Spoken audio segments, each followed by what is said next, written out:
Welcome back to another episode of FutureView's Fireside Chats. I'm here with my co-founder at FutureView, Brian McGrath. Brian and I have worked together for a long time, and today we're going to talk a little bit about budgeting and forecasting, since we're getting close to that time of year where we start thinking about that.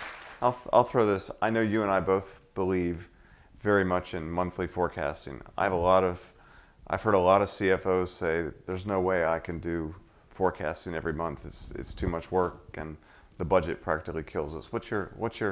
Give me your why is monthly forecasting important to a? I believe that monthly forecasting is the heartbeat of an organization. It's that pulse. You can frame it however you want. The pulse of the organization. This cadence of a constant assessment, and I fully understand why it can be difficult to do on a monthly basis. It takes a lot of process. It takes a lot of efficiency. It takes a lot of practice. But once you get it going, and you get it going efficiently, it's a way to constantly have the best and most up-to-date view of what the future trajectory looks like. There's nothing more painful than sitting in a meeting where a forecast is 3 months old and everybody's trying to figure out what the future looks like, and you're basing that off of assumptions that were put together 3 months ago, and everybody knows that those assumptions have the inputs to those assumptions have changed over the last 9 weeks because of some macroeconomic event or business event or something that happened, especially in high growth companies. Things change quickly. Very quickly. And the more you can keep a pulse on the impact of those changes on the trajectory of the business, the more successful I believe a company will be in adapting to those dynamics. It used to drive me crazy as a CFO when someone would come in, usually a sales leader or something, and they're like, I want to hire these 3 people. And I say, why? Because it's in the budget. Mm-hmm. And I'm kind of looking at them. It's July. We're 7 months into the year, and we're 20% off on revenue, but you're still hiring according to the budget. That just doesn't work very well. So yeah, I totally agree. You got to have that up-to-date view. It really controls the conversation, doesn't it? It does. I mean, look, the budget shouldn't ever, generally speaking, should never change, right? The budget is the finish line, right? That's what you're working toward. Mm-hmm. But at a smaller, high growth company, how you get there could change every month. Right. In some material way. You're constantly assessing, you're constantly tweaking the dials. And the impact of those tweaks of the dial can be facilitated into a monthly forecasting process pretty efficiently. How do you? Let me ask you a question. I know companies tend to do budgets at pretty detailed levels. Mm-hmm. What's your view on how forecasts should be built? At the same level, or? I think you have to delineate between targets and budgets and forecasts. So a target can be high level. In my opinion, targets are the top-down version of a budget, right? Okay. It's a finance and/or executive team exercise where you're trying to figure out what should the business look like by the end of this process. The budget should be bottoms up with specific ownership of those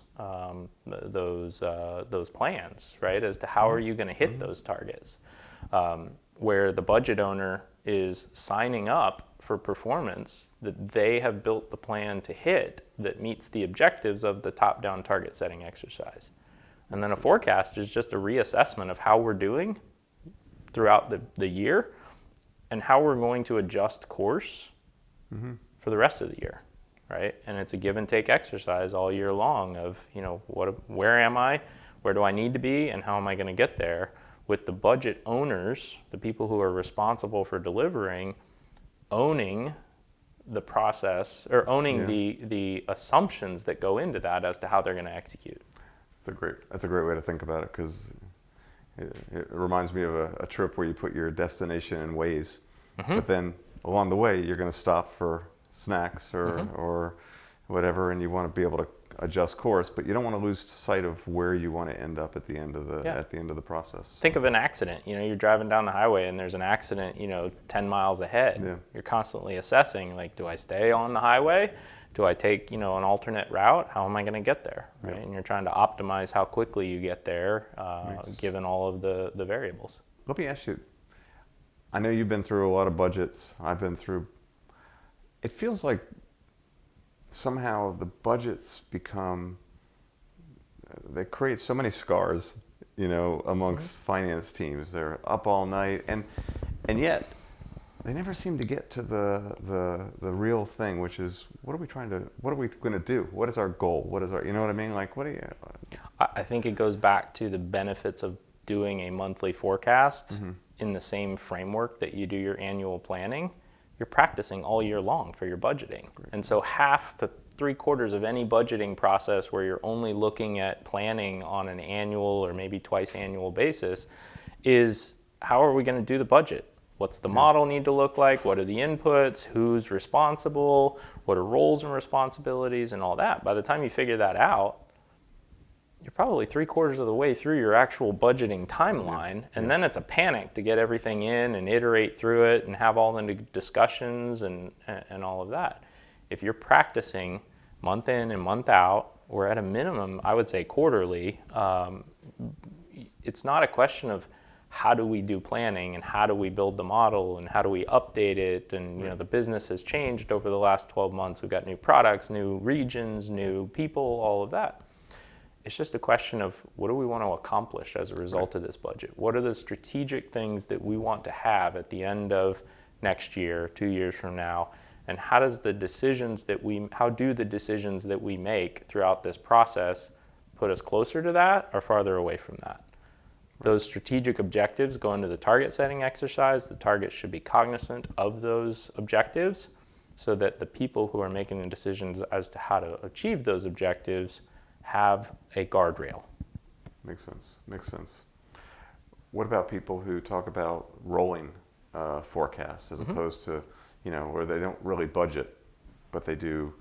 I guess this would probably touch on whether you've set a destination in mind, but talk about that a little bit. Yeah, I think rolling forecasts are a useful tool. I think in order for them to be useful as they could be, I think there's a natural cadence to businesses that operate on a calendar year or a fiscal year, right? You're looking at performance over a 12-month period of time that everybody kind of understands. Right. And so I think if you're going to do a rolling forecast or some version of continuous forecasting, it needs to be framed within the context of your fiscal years, right? So a lot of times people will say, well, I want to do a 12-month rolling forecast. Well, if I'm halfway through the current year, the first half of next year on a standalone basis doesn't really mean anything. Right. It's a half a year. It's hard to know what to compare that to on a standalone basis, right? Right. But if I'm doing a rolling 24-month forecast or a rolling 18-month forecast or a flexible forecast that rolls out through the following year, where every month I'm updating through that next fiscal year, now I've got a longer term view of a monthly forecasting process. Right. That's valuable, right? In my opinion. I agree. 6 months, knowing what the next 6 months of next year or the first 6 months of next year looks like on a standalone basis, and then rolling forward next month and saying, now I know what the next 7 months of next year looks like, I feel like is only incrementally interesting. Yeah. There's benefits in terms of knowing your cash position and things like that, but on a whole, I think you should be doing a rolling forecast if you're going to do one through the end of a natural kind of business cycle. Yeah. I've always felt like, two things on that. One is that even if you are updating a forecast for the next 12 months, which is great, somewhere you have to set your, to use our That's other a great analogy, point, your yeah. destination in place, And, Yep. and the other thing is, I just think it's like it's part of the human psyche to have a goal with a defined endpoint. Yeah. A lot of great stuff happens in the fourth quarter of things because people are galvanized towards, we got to hit this objective for this year? Yeah, I mean, we've seen this, from a process standpoint, we've seen this happen where, there's a rolling forecast and it starts out very rigorous, but then you start to realize that that stub period in the next year is not something that a lot of people are focusing on. So then your budget owners are pushing a lot of cost into next year, but nobody's really pushing back on it per se as heavily as they would if it were compared to the budget for this year. Then when it comes time to budget for next year, everybody's anchored on what they already have in the plan for next year before the targets for next year are even really set. And so then you're working people backwards from, well, no, you can't actually hire 25 people next year. That was never approved because it was never in a budget. It was never part of a discussion. Never part of a real decision. And now you're carving back as opposed to saying, okay, here's how much you have to spend next year. What's your plan to meet the objectives that you have within that framework? And so. Great. Let me just one other thing I wanted to touch on in the FP&A groups. It seems like there are differences in finance groups. Some finance groups like to build their budgets and forecasts interacting with the department leaders, and sometimes it's very centralized in finance. What's your view? What have you seen? And what do you think is the value of having a lot of FP&A interaction with the business units? I think it serves two purposes. One is having and facilitating the process with which budget owners build their plans and helping them achieve that allows accountability for operating against those plans to sit squarely with the budget owner, which is where it should sit, right? Yeah. The second is that it keys FP&A into the conversation of the business, right? So if one budget owner is building their plan on a set of assumptions that is not squarely aligned with another budget owner and what they're doing, the classic example of this is sales and marketing, right? If sales is assuming that they're going to have 40,000 leads next year in their plan, marketing's plan happens to only build up to 30,000 leads, there's a gap there in the conversation. No. There's a gap, right? Yeah, and that's just an example, but things like that happen all the time. If finance is looking at the trajectory of the business and saying, if we keep growing like this, we're going to need to hire 5 more people, and then sales is coming in and saying, I'm seeing a flat bookings year, year over year next year. Well, finance isn't keyed into the conversation that sales is having on what the likely trajectory of the business is, and they probably don't need to hire 5 more people, right? Right. FP&A can be that source of common information across business units in terms of integrator of all the conversations that are going on in individual functions. That's a great point. Yeah. The role is not just an Excel modeling role. Yeah. It is to understand how the different inputs and outputs are happening at the business and try to facilitate, that knowledge around the organization in a more robust way. That ownership, that's really the accountability-based forecasting idea, right? Yep. It's a distributed process where, our model is built around the idea that FP&A and finance should own the process of facilitating planning, but they don't own the inputs to the plan. Makes sense. Right? The business owners who own the performance of their area are responsible and accountable for their inputs. Right. The financial representation of that and the process of collecting that and the mathematical accuracy of that reflection sit squarely in finance. Got it. But if finance owns the inputs, then the people executing against it will never be able, and nor should they, take full responsibility for those inputs. Makes a lot of sense. When you talk about forecasting, I've heard you talk about this before, so I'm curious of your opinion. But how accurate should a company be in forecasting? Like what's your should you ever miss a forecast? How should I think about that? So I joke with people that I'm in the only line of work where I'm wrong 100% of the time. It's just direction and scale, right? A forecast is almost always wrong to some degree. It's a but you don't want to be so off that nobody relies on it. But I think the quality of the conversations and the accuracy of the representation of the inputs in the forecast and the iteration that happens as a result of that is more important than the absolute accuracy. And I'll give you an example. If sales comes to me and says, we're going to grow revenue 40% next year, right? I have, and currently we're growing at 0%, right? Or 10%. I can have two responses. I can take that 40% and plug it in and just go with it. Right. Or knowing or believing, based on some data or analysis that I have, that it's likely not going to be 40%. If I really care about accuracy, I'm going to adjust that down. And I may not communicate that to the salesperson. I may just say, look, you're telling me 40%, but I own the accuracy of this model.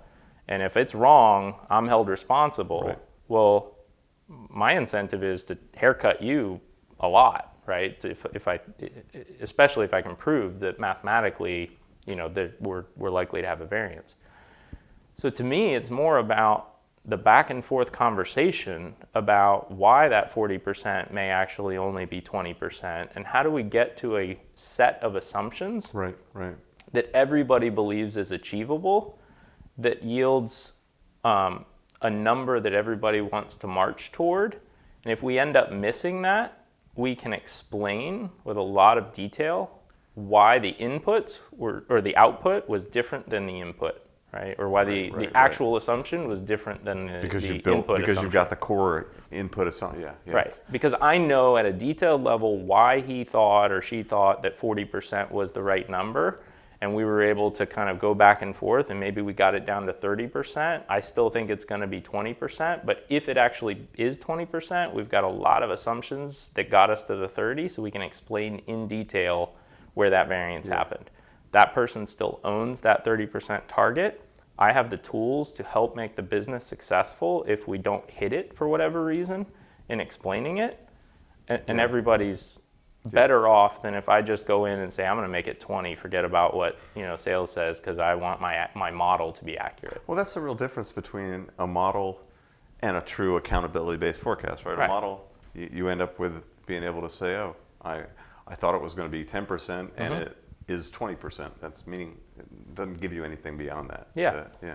I view, as an FP&A professional, I view my role as to highlight the risk and facilitate the conversation with all of the various stakeholders to say, head of sales thinks it's going to be 40%. The data suggests maybe it'll be lower than that. I'm not sure what the right answer is per se, but I want everybody to be aligned on what we go forward with and what the implications of that are. And know how to relate the detail of actions that you're actually going to take as business people to that goal. Exactly. Because like you said, it's not, anybody, how many times have we started a budget where someone said, oh, we're going to grow 30%. And then it was just a number pulled from the air. So. Yeah, and it could be that there's a very predictable pattern with which you could kind of run a regression or do some statistical analysis or do a cohort-based analysis where you can back into a very reasonable assumption that's very different than what they think is going to happen, and both of you might be right. Yeah. Right? One of you is obviously going to be wrong, but it's not. Businesses change trajectory all the time. Right. So it's the value of having two different perspectives kind of pushing and pulling to get to something that finds that compromised place where everybody agrees, like, this is a good number that we're all willing to sign up for. Yeah. I love discussing this with you because it takes, so many times people tend to think of finance and forecasts and budgets as numerical exercises, and they miss the organic nature of how it fits into the discussion, how it fits into the business discussion. So it's always really great to go through that. So, okay, that wraps up another FutureView Fireside Chat. I hope with Brian, and I hope you enjoyed it and look forward to speaking again soon. If you're looking to rapidly transform your finance function, visit us at FutureViewSystems.com.